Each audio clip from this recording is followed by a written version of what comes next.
Sukesh Chandrashekhar case में Delhi police ने एक बार फिर अभिनेत्री जैकलिन फर्नांडिस को आज पूछताछ के लिए बुलाया है।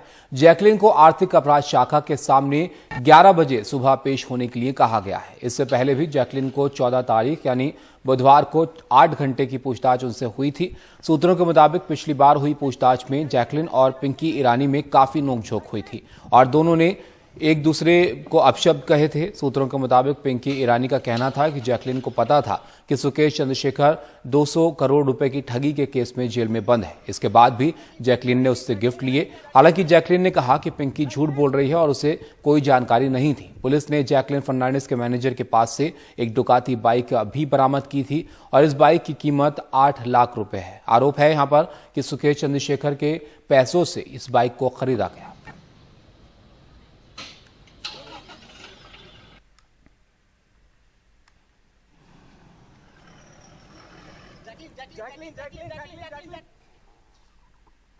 और पीएफआई से जुड़े 40 ठिकानों पर कल एनआईए और पुलिस की टीमों ने छापे मारे और ये छापे तेलंगाना और आंध्र प्रदेश में मारे गए। एनआईए का इसको लेकर दावा है कि छापों में कई दस्तावेज और उपकरण बरामद किए गए हैं जो पीएफआई पर सांप्रदायिक सद्भाव बिगाड़ने और दुश्मनी पैदा करने से जुड़े आरोपों की तस्दीक करते हैं।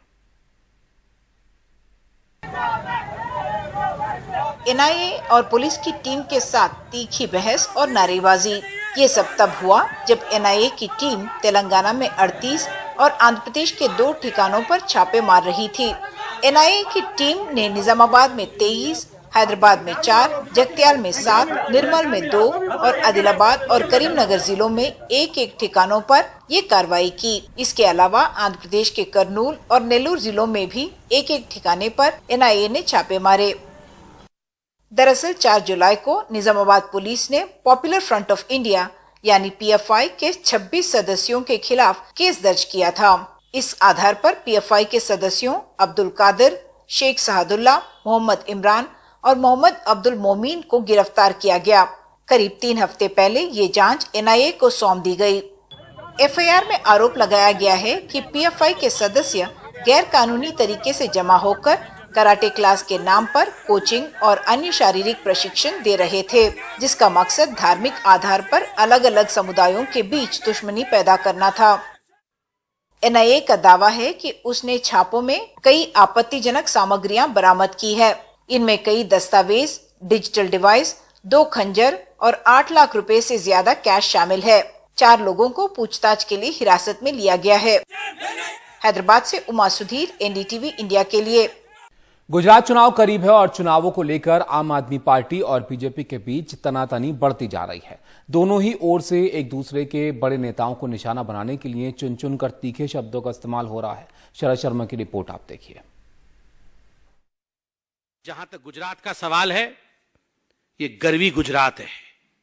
ये गरवी गुजरात कभी भी दिल्ली के तुगलक से नहीं चलेगा। आज गुजरात में हार के डर के कारण तुगलक जैसी भाषा का इस्तेमाल कर रहे हैं। हम तो नहीं कहते किसी को फेंकू, हम तो नहीं कहते तड़ी पार जैसे शब्द का इस्तेमाल।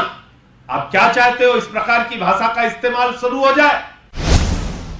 गुजरात चुनाव के चलते बीजेपी और आम आदमी पार्टी के बीच बातचीत अब इस स्तर पर पहुंच गई है।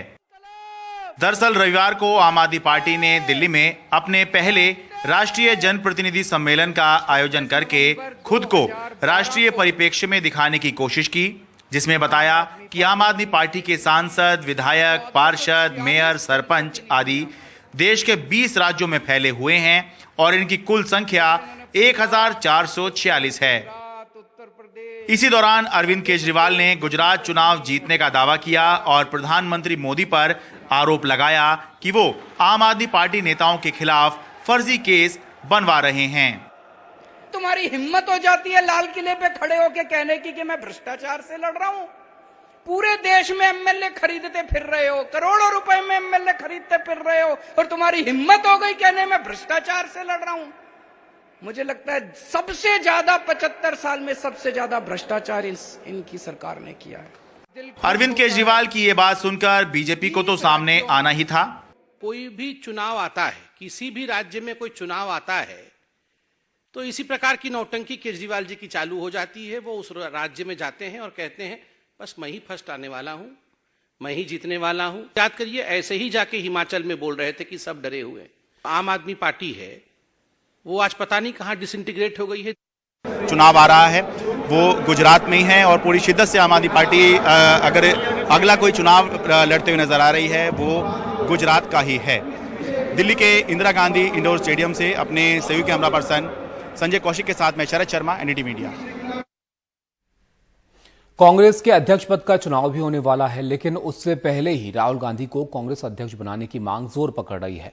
इस मांग के समर्थन में छत्तीसगढ़, राजस्थान और गुजरात कांग्रेस ने प्रस्ताव पारित कर दिया है और छत्तीसगढ़ के मुख्यमंत्री भूपेश बघेल ने यह कहा कि राहुल गांधी को इस पर विचार करना चाहिए।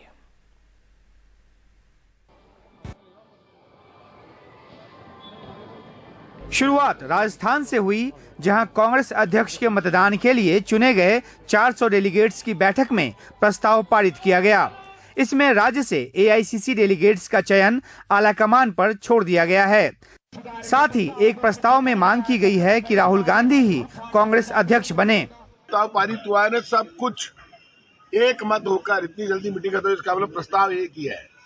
राष्ट्रीय अध्यक्ष जो तय करेंगे वो सब राष्ट्रीय अध्यक्ष के ऊपर छोड़ दिया और एक प्रस्ताव और पास कर दिया कि राहुल गांधी जी को राष्ट्रीय अध्यक्ष बनाया जाए। वो प्रस्ताव गौरतलब है कि कांग्रेस अध्यक्ष के लिए मुख्यमंत्री अशोक गहलोत के नाम की काफी चर्चा है, लेकिन गहलोत ने हमेशा राहुल गांधी के नाम को ही आगे किया है।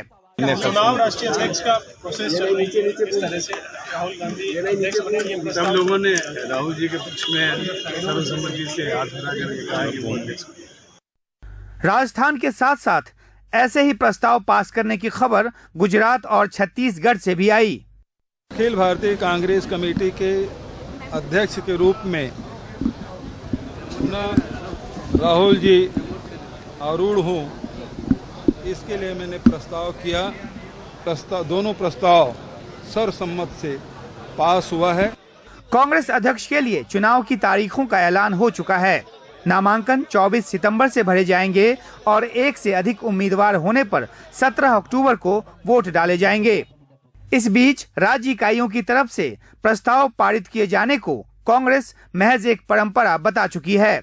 केंद्रीय चुनाव प्राधिकरण के अध्यक्ष मधुसूदन मिस्त्री ने साफ तौर पर कहा है कि प्रस्तावों का चुनाव की प्रक्रिया पर कोई असर नहीं पड़ेगा। कांग्रेस में अध्यक्ष के चुनाव और संगठन में बदलाव को लेकर काफी विवाद हो चुका है। अब जबकि चुनाव की प्रक्रिया चल रही है, ऐसे में राज्य इकाइयों के प्रस्ताव से फिर दुविधा पैदा होना लाजमी है। जयपुर से हर्षा कुमारी सिंह के साथ नई दिल्ली में उमाशंकर सिंह, एनडीटीवी इंडिया।